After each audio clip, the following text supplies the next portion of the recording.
आज होने वाला था ईरान पर बड़ा हमला। आज ही अमेरिका ने आखिरी वक्त में यह हमला टाला है। डोनाल्ड ट्रंप का बयान आया है कि आज होने वाले हमले को हमने रोक दिया है। सऊदी अरब, कतर और यूएई के कहने पर यह हमला रोका गया। यूएई की अपील पर यह हमला रोका गया, ये कह रहे हैं डोनाल्ड ट्रंप। दावा तो यही।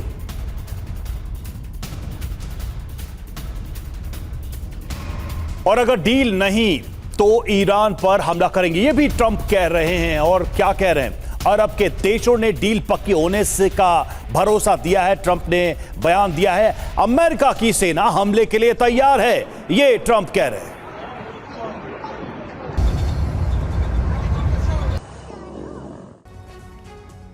देखिए, डोनाल्ड ट्रंप की माने तो पिछली बार पाकिस्तान के कहने पर उन्होंने जंग शुरू नहीं की, सीजफायर जारी रखा। और अब खाड़ी देशों की अपील पर उन्होंने हमले नहीं किए ईरान पर, वरना ईरान पर हो जाता हमला आज ही।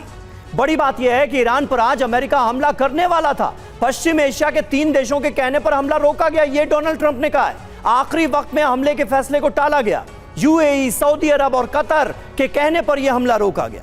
पश्चिम एशिया के कई और देशों ने भी उनसे अपील की, छोटे समय के लिए हमले को रोका गया है। वो ये कह रहे हैं अब हमला रुका कैसे? यूएई, सऊदी और कतर ने कहा कि ईरान डील करेगा। सभी देशों ने डील पूरी होने की बात कही, यानी खाड़ी देश अब मिलकर अमेरिका को भरोसा दिला रहे हैं कि ईरान आने वाले वक्त में डील कर लेगा, इसलिए हमला ना करो। और डोनाल्ड ट्रंप उनकी बात मान भी रहे हैं। अगर डील नहीं हुई तो क्या होगा? डील नहीं हुई तो अमेरिका की सेना तैयार है, ईरान पर अमेरिका हमला कर देगा। बार बार धमकियां तो डोनाल्ड ट्रंप दे ही रहे हैं। और देखिए, जो ट्रंप ने दावा किया है, किसके कहने पर ट्रंप ने हमला टाला है? तो मोहम्मद बिन जायद अल नहयान, जो कि राष्ट्रपति हैं यूएई के, ईरान डील करेगा, ये भी उन्होंने कहा है। और ये जो रिक्वेस्ट हुई उसको ट्रंप ने माना, जैसा कि ट्रंप कह रहे हैं। और फिर मोहम्मद बिन सलमान, क्राउन प्रिंस हैं सऊदी अरब के, उन्होंने भी ट्रंप से कहा ईरान से बातचीत करनी चाहिए। अब्दुल अजीज अल थानी, जो कि कतर के प्रधानमंत्री हैं, और उन्होंने कहा कि अभी हमला ठीक नहीं है। बड़ी बात यह कि खाड़ी के देश फिर युद्ध नहीं चाहते। हमले के पहले दौर में खाड़ी के देशों को भारी नुकसान हुआ है। तीनों देशों को फिर से ईरानी हमले का डर है। ये बातें सामने आ रही हैं। अगर ट्रंप के दावे की बात करें तो मनीष, अक्सर आप ये बात कहते हैं कि आज नहीं तो कल ये तो जंग लड़ने ही जा रहे हैं। अब अगर ट्रंप की बातों का विश्वास भी कर ले तो खाड़ी के देश फिलहाल होल्ड करने को क्यों कह रहे हैं, तब जबकि खाड़ी देशों खासकर यूएई पर ईरान ने हमले रोके नहीं, मतलब उनकी न्यूक्लियर फैसिलिटी तक जो है वो टारगेट में आ गया है।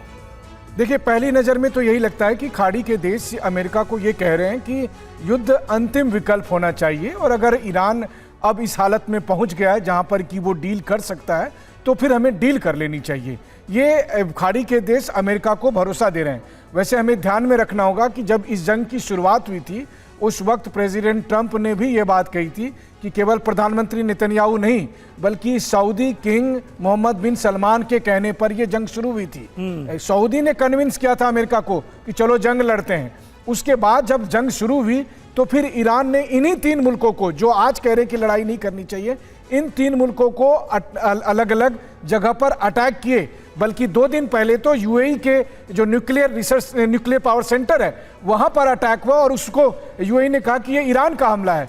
तो देखा जाए तो सबको पता है कि जब जंग शुरू होगी तो ईरान फिर से इन मुल्कों पर अटैक करेगा, और इसीलिए वो ये चाहते हैं कि अगर बिना जंग लड़े काम चल जाए तो फिर ठीक है, लेकिन अगर नेगोशिएशन नहीं होता तब तो जंग लड़ना ही पड़ेगा। यानी मनीष, फिर तो ईरान की ये स्ट्रैटेजी सही थी ना? ईरान के लिहाज से अगर देखा जाए तो फिर तो उसकी स्ट्रैटेजी, उसकी रणनीति सही थी कि अमेरिका को तभी रोका जा सकता है जब खाड़ी देशों को इस बात का डर होगा कि ईरान उन्हें तबाह ना कर दे। बिल्कुल सही बात है। वैसे भी देखिए, अगर ईरान चाहकर भी अमेरिका के न्यूयॉर्क और वॉशिंगटन पर तो अटैक कर नहीं सकता, क्योंकि उतनी दूरी तक मार करने वाली उनके पास मिसाइल है नहीं। तो वो अमेरिका पर हमला करेगा भी तो कहां करेगा? जहां खाड़ी देश में अमेरिकी बेसिस हैं वहां पर हमला करेगा। लेकिन हाँ, एक बात जरूर है कि आज की तारीख में अगर आप देखें तो इस नेगोशिएशन में कहीं एक भी कॉमन ग्राउंड ना होने की वजह से मुझे लगता है कि कोई संभावना नहीं है कि युद्ध के अलावा कोई और उपाय निकलेगा। ठीक है, आप कह रहे हैं कि आने वाले वक्त में जिस तरह की स्थितियां बनती हुई नजर आ रही हैं उसमें युद्ध ही एक विकल्प